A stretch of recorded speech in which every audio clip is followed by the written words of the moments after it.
اللہ کے ناراض ہونے کی نشانیاں کیا ہیں؟ بندہ کیسے پتا کرے کہ اس کا رب اب اس سے راضی ہے یا ناراض ہے؟ یہ بہت اہم چیز ہے میرے عزیزوں۔ اللہ کریم بندوں سے راضی ہے یا ناراض ہے، یہ کیسے پتا چلتا ہے؟ اس کی کچھ نشانیاں بزرگوں نے فرمائی، حتیٰ کہ حدیث پاک میں بھی ملتی ہیں۔ رسول کریم صلی اللہ علیہ وسلم سے بھی پوچھا گیا، اور پھر مولا علی کرم اللہ وجہہ الکریم کے اقوال بھی ہیں۔ آج ہمیں ان چیزوں کی طرف خاص نظر کرنے کی ضرورت ہے۔ اگر وہ چیزیں پتہ چل جائے تو ہو سکتا ہے انسان اپنے آپ کی اصلاح کر لے اور اس میدان سے نکل آئے، کیونکہ غفلت میں کبھی ایسا ہوتا ہے کہ اسے لگ رہا ہے میں جو چل رہا ہوں صحیح چل رہا ہوں، سب تو ٹھیک ٹھاک ہے، لیکن بسا اوقات ایسا ہوتا ہے کہ وہ اتنے غلط راستے پر ہے کہ رب تعالیٰ کی ناراضگی اس کے ساتھ ہے۔ حدیث پاک میں اگر پوچھا گیا تو حدیث میں ایک لفظ سب سے زیادہ ہے، کئی حدیثیں ہیں۔ ابن ابی دنیا میں یہ حدیث منقول ہے، حضور پاک صلی اللہ علیہ وسلم نے فرمایا اللہ کے ناراض ہونے کی سب سے بڑی نشانی یہ ہے کہ جب تم میں سے سب سے برے لوگوں کو تم پر وہ حاکم بنا دے تو سمجھ لو کہ اللہ قوم سے ناراض ہے۔ برے لوگ آج تو یہ تو لوگوں میں زبان زد ہو گیا ہے جملہ کہ حاکم جو ہوتے ہیں وہ گنڈے ہوتے ہیں، موالی ہوتے ہیں، جو سیاست میں جاتے ہیں، حکومت کرتے ہیں، وہ سب کے سب چھٹے ہوئے بدماشوں میں سے آتے ہیں۔ ایک طرح سے لوگوں میں ایک بات مشہور ہے اور اس کو تو اب نارملی لیا جا رہا ہے۔ کوئی اچھا آدمی جاتا بھی ہے تو اس کو پوچھا جاتا ہے تجھے کیا ہو گیا کہ تو اس میدان میں آ گیا؟ حالانکہ یہ میدان اتنا بدنام ہوا ہے تو اس کو آپ نارملی نہ لیں، بلکہ رسول پاک صلی اللہ علیہ وسلم فرماتے ہیں اللہ کے ناراض ہونے کی یہ نشانی ہے۔ اور دوسری نشانی فرمایا کہ جب اللہ کریم ناراض ہوتا ہے تو بارشوں کو روک لیتا ہے، بے موسم بارش آنے لگتی ہے۔ اگر بغیر موسم کے الگ الگ انداز سے بارشیں آنے لگ جائیں تو سمجھ لو کہ رب تبارک و تعالیٰ کی غضب کی نشانی ہے اور اس کی ناراضگی کی نشانی۔ پھر تیسری چیز اسی حدیث میں یہ فرمایا گیا کہ رب تبارک و تعالیٰ لوگوں کے رزق سے برکت ختم کر دیتا ہے، اس کی ناراضگی کی یہ نشانی ہے۔ اب برکت ختم ہونے کے طریقے بہت سارے ہیں، اب اس کو میں آپ کو بتاتا ہوں، لیکن مجھے جو بات بہت اہم لگی اور دل پر لگی، مولا علی کرم اللہ وجہہ الکریم ایک بار بیٹھے ہوئے تھے، تسبیح پڑھ رہے تھے، ایک شخص آیا اور بہت بکھرا ہوا تھا، پریشان حال تھا۔ دروازہ کھٹکھٹایا، اندر آیا، مولا علی کرم اللہ وجہہ الکریم نے پوچھا کیا بات ہے، کیوں اتنا پریشان ہے؟ کہا کہ میں لٹ گیا، اتنا برباد ہو گیا ہوں، میں کیا کروں، مجھے کچھ سمجھ میں نہیں آتا۔ یہ کئی لوگوں کی زندگی میں چلتی ہوئی بات میں آپ کے سامنے رکھ رہا ہوں۔ آج سے 14 صدی پہلے یہی سیم مسئلہ لے کر کے آیا جو آج بہتوں کے ساتھ یہ چل رہا ہے۔ پوچھا آپ نے کیا ہوا ہے؟ کہا اچھا خاصا میرا بزنس چلتا تھا، اچانک رک گیا، اچھی خاصی تجارت تھی، مال بہت آتا تھا، سب اچانک بند ہو گیا۔ اب تو پوزیشن یہ، حال یہ ہے کہ جس چیز میں ہاتھ لگاتا ہوں نقصان ہی ہوتا ہے۔ اور اس نے یہ بھی کہا کہ اگر میں سونے کو بھی ہاتھ لگاؤں تو ایسا لگتا ہے مٹی بن جائے گی، ساری چیزیں ختم ہو گئی ہیں۔ وہ رویا جا رہا تھا اور کہا کہ مجھے اس کا سبب نہیں پتا ہے، کیا ہو رہا ہے کیا نہیں ہے۔ مولا علی کرم اللہ وجہہ الکریم نے ایک ہی چیز فرمایا، کہا کہ میں تیری سبب کو پہچان لیا، یہ جو چیزیں ہو رہی ہیں تیرے ساتھ میں تیرے سبب کو پہچان لیا۔ کہا کیا ہے؟ کہا کہ رب تبارک و تعالیٰ تجھ سے ناراض ہے ان گناہوں کی وجہ سے جو تو جان بوجھ کر کنٹینیو کرتا ہے، روزانہ جاری رکھا ہوا ہے۔ میرے عزیزوں، لوگوں کے ہاں آج یہ سب چیزیں ہیں، لیکن وہ اس چیز کی طرف نہیں آتے کہ کون سے گناہ ان کے ساتھ چل رہے ہیں۔ جب بندہ گناہوں پر مصر ہو جاتا ہے، اصرار کا مطلب کنٹینیو کر رہا ہے، تو یہ نشانی ہے۔ خاص طور پر مولا علی کرم اللہ وجہہ الکریم نے فرمایا کہ اس کا رب اس سے ناراض ہے، اللہ ناراض ہے، اس کو توبہ کی توفیق نہیں مل رہی ہے، اس کو باز آنے کا موقع نہیں مل رہا ہے۔ اس نے پوچھا کہ میں کیسے پتا کروں کہ کون سے گناہ چل رہے ہیں اور کن گناہوں کی وجہ سے میرے رزق کی برکت ختم ہو رہی ہے؟ حضرت مولا علی کرم اللہ وجہہ الکریم نے فرمایا کہ تجھے پتا ہے، احساس کرنا ہوگا، احتساب کرنا ہوگا، کچھ چیزیں ایسی ہیں جن کو تو روز کر رہا ہے، اگر فجر کی نماز کے لیے نہیں اٹھتا ہے، نماز نہیں ہوتی ہے تیری، تو یہ تو گناہ کبیرہ ہے، گناہ کبیرہ ہے، یہ زنا سے بڑھ کر کے گناہ ہے، نماز کا ترک کرنا۔ تو یہ اگر تیری زندگی میں کنٹینیو جاری ہے تو گویا کہ تو حرام پر حرام، کبیرہ پر کبیرہ کرتا ہوا اس قدر اصرار کرتا جا رہا ہے، تو تیرے رزق کی برکت کہاں رہے گی؟ ختم ہو جائے گی۔ تیرے دل کے اندر اللہ تعالیٰ نے سختی پیدا کر دی۔ میرے عزیزوں، آج کے حالات میں اگر کوئی اس طرح کا معاملہ لے کر کے آئے، بابا کے پاس فوراً بھاگے گا کہ میرے روزی پر کسی نے بندش کر دی ہے، روک لگا دی ہے، کسی نے جادو ٹونا کر دیا ہے۔ اس کو اپنی فکر نہیں ہے کہ اس کے عمل کیا ہے، لیکن باباؤں کے پاس جانا ہے، کسی مولانا کے پاس جانا ہے، کسی عامل کے پاس جانا ہے۔ دکان میں اچھی تجارت چل رہی تھی، اچانک بند ہو گیا، اور بابا بھی یہ نہیں کہتے کہ توبہ کر لے تو صحیح ہو جائے گا، نہیں، وہ اس کے رشتہ داروں میں سے کسی نے بڑا کچھ کر دیا ہے، اس کو یہی سجیسٹ کیا جائے گا۔ اور یہ ایسا خطرناک ماحول ہے، آپ میں دیکھ رہا ہوں، کوئی بھی اٹھ کر کے جاؤ کسی عامل کے پاس آپ جاؤ، کہا جائے گا کہ بڑا کچھ کیا ہے آپ کے ساتھ، بڑا کچھ کیا ہوا ہے، تمہاری روزی پہ بند باندھا ہوا ہے، تمہاری تجارت پر جو ہے روک لگائی گئی ہے۔ کون کیا ہے؟ تمہارے چاہنے والوں میں سے، رشتہ داروں میں سے۔ اور اس بندے کو رشتہ داروں کا دشمن بنایا جاتا ہے، وہ ہر ایک پر نظر رکھتا ہے، پھوپھو نے کیا کہ ماموں نے کیا کہ چاچا نے کیا، فلاں نے کیا، سارے رشتہ داروں پر اس کی شک کی نظر ہے۔ یہ قطع رحمی کا ایک بہت بڑا مظہر اس کو بنایا جا رہا ہے۔ کتنے گھروں کو اس طرح باباؤں نے توڑ رکھا ہے، اور انجانے میں یہ دماغ میں یہی بیٹھا کر کے رکھا ہے کہ نہیں، میری روزی پر انہوں نے بندش باندھی ہے۔ یقین کے ساتھ کسی کو نہیں معلوم، کاش یہ اگر اس کو بتائے ہوتے ہیں۔ یہ 99% جن کو تکلیفیں ہیں ان کے روزی کے معاملات، ان میں سے 99% کے حالات ایسے ہیں کہ فجر کی نماز نہیں پڑھتے۔ یہ کسی کو توفیق نہیں ہوتی، کسی بابا کو، کسی عامل کو، کہ ان کو تنبیہ کرے۔ فجر کی 2 رکعت رزق کے کئی دروازے کھول دیتی ہے۔ میرے آقا صلی اللہ علیہ وسلم کا فرمان ہے، اور تم بستر پر ٹانگ پھیلا ہے، سوئے ہوئے ہو، اور پھر شام میں اٹھ کر بابا کے پاس جا کر کہتے ہو بندش ہے، کسی نے باندھ کے رکھا ہے، تم نے خود اپنے اعمال سے باندھا ہوا ہے۔ اور رب تبارک و تعالیٰ فرماتا ہے سورہ فاطر میں، ما یفتح اللہ للناس من رحمت فلا ممسک لها، اللہ اپنی رحمت سے جس کے لیے دروازے کھولتا ہے کوئی اسے بند نہیں کر سکتا۔ یہ رب کا فرمان سنا رہا ہوں، وما یمسک فلا مرسل له من بعدہ، اور اللہ فرماتا ہے جس کے لیے اللہ روک دے کوئی طاقت اسے کھول نہیں سکتی۔ اللہ نے اگر بند کر دیا ہے تو کوئی نہیں کھولے گا۔ اب یہ رب تبارک و تعالیٰ کس کے لیے بند کرتا ہے، کس کے لیے کھولتا ہے، یہ اس کی شان ہے۔ لیکن ساتھ میں ایک بات اور آپ کو بتا دوں، حضرت ابو سفیان ثوری رحمۃ اللہ تعالیٰ علیہ، حضرت سفیان ثوری کا ایک قول ہے، قسوۃ القلوب عقوبۃ للعاصی، یہ گناہ کنٹینیو جو کر رہا ہے اس کی سزا کیا ہے؟ یہ اللہ تبارک و تعالیٰ کی ناراضگی کی نشانی۔ سزا کیا ہے؟ کچھ لوگوں کو ایسا لگتا ہے مجھے کچھ نہیں ہو رہا ہے، میرا گھر بار سب صحیح ہے، ٹھیک ٹھاک ہے، تو فرمایا اس کی پہلی سزا تو یہ ہے عقوبۃ قسوۃ القلوب، یعنی جو کنٹینیو گناہ کرتا ہے رب تعالیٰ اس کا دل پتھر کی طرح بناتا ہے، سخت ہو جاتا ہے اس کا دل۔ نہ رب تبارک و تعالیٰ کے نام پر اس کی کبھی آنکھیں بھیگتی ہوئی دکھتی ہیں، نہ عذاب قبر کا اسے خوف محسوس ہوتا ہے، نہ محشر کے دن کی فکر، نہ جہنم کے لپکتے ہوئے شعلوں سے اس کا دل دہلتا ہے، نہیں، دل سخت ہو گیا ہے۔ گناہوں پر جو بندہ کنٹینیو اصرار کرتا جاتا ہے اس کا دل سخت کر دیا جاتا ہے۔ یہ رب تبارک و تعالیٰ کے ناراض ہونے کی نشانی ہے، غضبناک ہونے کی نشانی ہے۔ اور ایک نشانی یہ فرمائی ہے، تابعین نے فرمایا کہ اگر بندے کو عبادت کرنے میں مزہ نہیں آتا تو سمجھ لو کہ رب تعالیٰ اس سے ناراض ہے، توفیق چھین لیا۔ نماز پڑھنے میں دل نہیں لگتا، اور اگر وہ نماز کی اذان کی آواز سن کر کے بھی لاپرواہی برتتا ہے، فرمایا گیا یہ اس بات کی علامت ہے کہ اس کا رب اس سے راضی نہیں ہے۔ اور جس سے مولا راضی ہوتا ہے کڑاکے کی ٹھنڈیوں میں بھی اس کو بستر سے اٹھا کر اپنے دربار میں لاتا، جس سے رب تبارک و تعالیٰ راضی ہے اس کو اپنے دربار میں لگائے رکھتا ہے۔ وہ رات ہو کہ دن ہو کہ صبح ہو کہ دوپہر ہو، وہ بندہ دوڑا ہوا رب تعالیٰ کے حضور پہنچ جاتا ہے۔ میرے عزیزو، اپنی اپنی فکر کریں ہم کس کیٹیگری میں چل رہے ہیں۔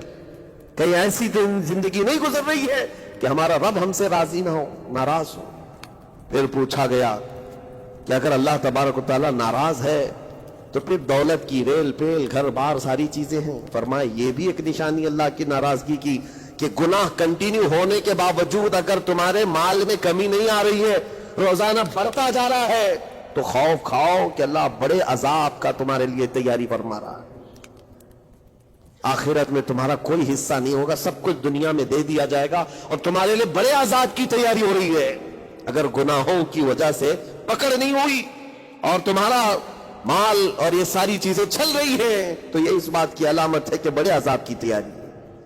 عزیزان گرامی وقار، کوئی اس بات کے لیے خوشحال ہو کر کے نہ رہ جائے کہ میرا تو کچھ نہیں ہے، سب کچھ اچھا چل رہا ہے، گناہ بھی کر رہا ہوں، جھوٹ بھی بول رہا ہوں، نعوذ باللہ من ذالک، آنکھیں بھی بدکاری کر رہی ہیں، کچھ تو زنا میں بھی ہیں، کچھ ڈکیت میں بھی ہیں، چوری میں ہیں، پتہ نہیں کیسی کیسی بلاؤں میں مبتلا ہے، لیکن ان کا حال یہ ہے کہ نہیں ٹھیک ہے، دولت کی ریل پہ سب اچھا خاصا ہے، مال سب کچھ فراوانی ہے، تو یہ مت سمجھنا۔ قرآن کہتا ہے وَلَا يَحْسَبَنَّ الَّذِينَ يَبْخَلُونَ بِمَا آتَاهُمُ اللَّهُ مِنْ فَضْلِهِ، ایک جگہ وَلَا يَحْسَبَنَّ الَّذِينَ كَفَرُوا أَنَّمَا نُمْلِي لَهُمْ خَيْرٌ لِأَنفُسِهِمْ إِنَّمَا نُمْلِي لَهُمْ لِيَزْدَادُوا إِثْمًا وَلَهُمْ عَذَابٌ مُهِينٌ۔ اللہ فرماتا ہے جو لوگ ہم سے دور ہو رہے ہیں وہ یہ مت سمجھیں کہ اللہ تعالیٰ کے بارگاہ میں وہ اچھا کر رہے ہیں، بلکہ رب تعالیٰ فرماتا ہے انما نملی لہم، ہم ان کو ڈھیل اس لیے دے رہے تاکہ وہ اور گناہ کر لیں، لیزدادوا اثما، اور گناہ کر لیں، پھر ایک دن اچانک دردناک ذلت والا عذاب ہوگا، ذلت والا عذاب ہوگا۔ قرآن پاک میں رب تعالیٰ فرماتا وَلَا تَكُونُوا كَالَّذِينَ نَسُوا اللَّهَ فَأَنسَاهُمْ أَنفُسَهُمْ، تم ان لوگوں کی طرح مت ہونا جو اللہ کو بھول گئے، جو عبادت سے دور ہوتا ہے، یہ اللہ کے غضب کی نشانی ہے، اللہ اس سے ناراض ہے۔ اگر عبادات میں نہیں آ پا رہا ہے، نمازیں اس کی کمپلیٹ نہیں ہو رہی ہیں تو اللہ ناراض ہے اس سے۔ اور قرآن میں رب تعالیٰ فرماتا ہے، یہ سورہ حشر کی آخری آیتوں میں سے ہے، مشہور آیت، وَلَا تَكُونُوا كَالَّذِينَ نَسُوا اللَّهَ، جو اللہ کو بھول گئے تھے ویسے مت بنو، ورنہ کیا ہوگا؟ رب فرماتا فَأَنسَاهُمْ أَنفُسَهُمْ، اللہ ان کو خود اپنے آپ کو بھلا دے گا، یعنی تمہیں ایسا بنا دیا جائے گا کہ تم کو خود یاد نہیں ہوگا تم کون ہو، بھول جاؤ گے۔ قیامت کے دن بھی ایسے بہت ہوں گے جن کو خود پتا نہیں ہوگا کہ کیا تھے، بلکہ مرنے کے وقت بھی کئی لوگ اپنا نام تک بھول جاتے ہیں، ان سے پوچھا جائے، اسی لیے تو کلمہ پڑھنے کی تلقین کی جاتی ہے کہ آپ وہاں بیٹھ کر کے کلمہ پڑھتے رہو، ورنہ وہ بھولتا چلا جائے گا، بھولتا چلا جائے گا۔ ایسی کیفیت میں آتا ہے بندہ کہ وہ خود اپنے آپ کو بھول جاتا ہے، اور رب تعالیٰ فرماتا ہے کہ جن لوگوں نے اللہ کو بھلا دیا اللہ ان کو بھلا دے گا خود کا، ان کی ذات ایسی بن جائے گی کہ وہ خود اپنے آپ کو بھول چکے ہوں گے۔ عزیزان گرامی وقار، جو نشانیاں بتائی گئی ہیں ان کو چن چن کر کے دیکھو، کہیں میری زندگی میں آ تو نہیں گئی۔ دل کا سخت ہونا یہ بہت بڑی علامت ہے، اور دل سخت ہے یہ کیسے پتا چلے؟ فرمایا گیا کہ مسجد میں اگر زیادہ دیر بیٹھنے کی خواہش نہیں ہوتی ہے تو دل کالا ہے، اگر قرآن پڑھنے میں دل نہیں لگتا ہے تو دل سخت ہو چکا ہے۔ اٹھاؤ قرآن ہاتھ میں، دیکھو کتنی دیر پڑھ سکتے ہو، اور موبائل کو گھنٹوں چلا سکتے ہو، موبائل کی اسکرین پر تم آنکھیں جمائے بیٹھے رہتے ہو، جبکہ اسی موبائل میں قرآن بھی ہے لیکن وہ کھلتا نہیں، اور قرآن اگر نہیں کھل پا رہا ہے تم سے، اور صفحہ دو صفحہ نہیں پڑھ پا رہے ہو، تو تمہارا دل کالا ہو چکا ہے، دل سخت ہے۔ یہ 3 علامتیں تو مشہور ہیں، فرمائی گئی کہ اور تیسری بات یہ ہے کہ تمہارے جیب میں پیسے ہو اور کوئی سائل اور فقیر آیا اور تم اس کے لیے صدقہ نہیں کر پا رہے ہو تو دل تمہارا پتھر ہو چکا ہے، یہ دل کے سختی کی علامت ہے۔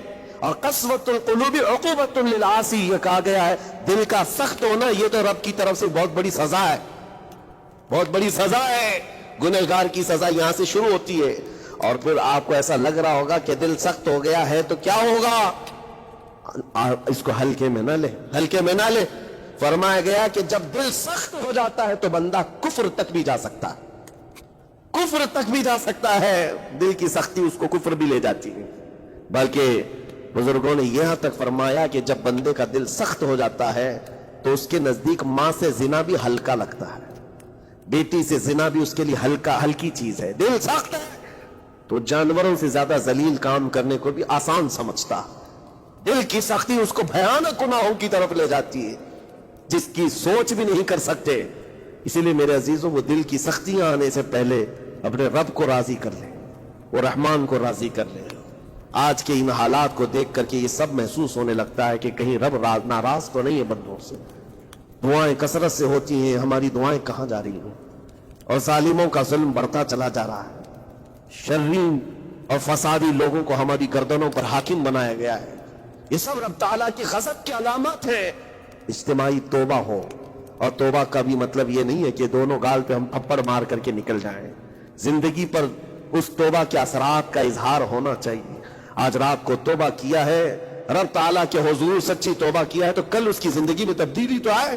رات بھر توبہ کرتا رہا اور فجر میں سو رہا ہے تو کوئی تبدیلی نہیں آئی. یعنی تم نے دل سے اللہ کی بارگاہ میں توبہ ہی نہیں کیا ہے, نہ ہی تمہارے چال چلن میں کوئی فرق آیا. یہ توبہ نہیں ہے. تھپڑ تو 1000 بار مار لو, اس کو توبہ نہیں کہا جاتا. توبہ عزم مصمم کا نام ہے, اور اللہ تبارک و تعالیٰ کو راضی کرنے والی توبہ وہی ہے جو عزم مصمم کے ساتھ ہوتی ہے. جانتے ہو سیدنا عمر فاروق رضی اللہ تعالیٰ عنہ, ان کا دور وہ ایک ایسے رعب و دبدبے کا دور ہے. ایک شخص ایک دکان سے یا گھر سے شراب کی بوتل لیا اور نکلا باہر. شراب کی بوتل لے کر کے حضرت عمر فاروق رضی اللہ تعالیٰ عنہ راستے پر آ رہے تھے, آپ کی نظر پڑ گئی, اس نے بوتل چھپا لیا. شراب کے ساتھ پکڑا جاتا, ابھی کوڑے بھی مارے جاتے اور ذلیل بھی ہوتا. حضرت عمر جیسے بڑھتے آ گئے, اس کی ہیبت بھی بڑھتی چلی گئی. کیا ہوگا کیا ہوگا, بچ بچا کے نکل جاؤں, نہیں, لیکن سیدھے وہ سامنے آ کے کھڑے ہو گئے. کہا کہ کہاں سے؟ کہا یہیں سے آ رہا ہوں. کیا ہے جس کو تم بغل میں چھپائے جا رہے ہو؟ جس چیز کو چھپا رہا تھا اسی چیز کا سوال کیا انہوں نے. اس بندے نے کہا کچھ نہیں امیر المومنین, دودھ کی بوتل ہے, دودھ کی بوتل ہے, میں چھپایا ہوا ہوں, آپ آ رہے تھے آپ کی عظمت میں.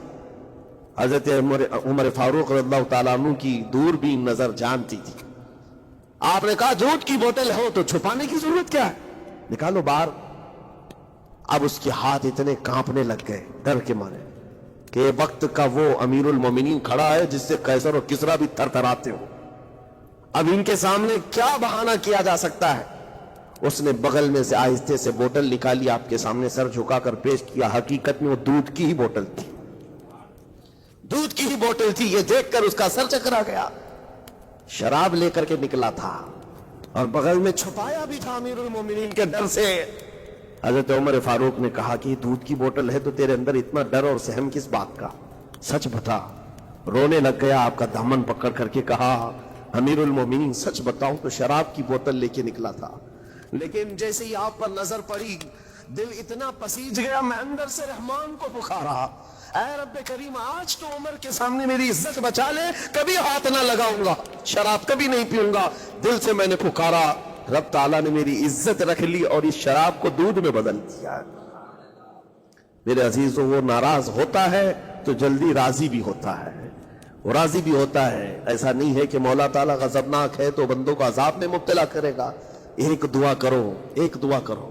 رب تبارک و تعالیٰ کی بارگاہ میں جو مجھے بڑی لگی دل کو, جو میں آپ کے سامنے شیئر کر رہا ہوں, کبھی سجدے میں گر کر اس سے مولا سے اتنا کہو کہ اے رب تیرے لیے بندے میرے علاوہ کروڑوں ہیں, میں ایک نہیں ہوں, تیرے تو کروڑوں بندے ہیں, لیکن مولا میرے لیے تو صرف تو ایک ہی ہے, میرے لیے تو صرف ایک ہی ہے جس کے سامنے جھک کر میں مانگ سکتا ہوں. تجھ سے جو منہ چھپاؤں تو کروں کس کے سامنے. رب تبارک و تعالیٰ کو یہ ادا پسند آتی ہے, کیونکہ یہ قرآن پاک میں حضرت عیسیٰ علیہ السلام کے ضمن میں بیان کی گئی ہے. اللہ تعالیٰ نے خود اس کو قرآن میں فرمایا, ان تعذبهم فانہم عبادک وان تغفر لهم فانک انت العزیز الحکیم. عیسیٰ علیہ السلام نے اپنے امتیوں کے لیے اللہ کی بارگاہ میں یہ التجا کی تھی, مولا اگر تو ان کو عذاب دے گا تو تیرے ہی تو بندے, تیرے ہی تو بندے ہیں, اور اگر بخش دے گا تو تو غالب حکمت والا ہے, تیرے خزانے میں کوئی کمی نہیں ہونے والی ہے. عزیزان گرامی وقار, جن گناہوں پر زندگی گزر رہی ہے اس سے نکل آنا ضروری ہے. آج یا کل موت کا فرشتہ آ جائے گا, کہیں ایسا نہ ہو کہ اسی گناہوں کے دروازے پر ہمیں دستک دی جائے اور جو بندہ جس حال میں دنیا سے مرتا ہے پھر اسی حال میں اسے اٹھایا نہ جائے, ذلیل لوگوں میں اس کو قیامت کے دن اٹھایا نہ جائے. جانے کی تیاری تو ہونی چاہیے, اور جس طرح سے بھی ممکن ہو سکے توبہ کرو, اپنے اندر سے اور باہر سے صاف ہو جاؤ. اور رب تبارک و تعالیٰ کو راضی کرنے کے لیے توبہ سب سے بڑی چیز ہے, سب سے بڑی چیز ہے. میرا رب فرماتا ہے قرآن پاک میں, لا تقنطوا من رحمت اللہ, اللہ کی رحمت سے مایوس نہ ہو, وہ سارے گناہوں کو معاف کرے گا, بے شک اللہ غفور و رحیم ہے.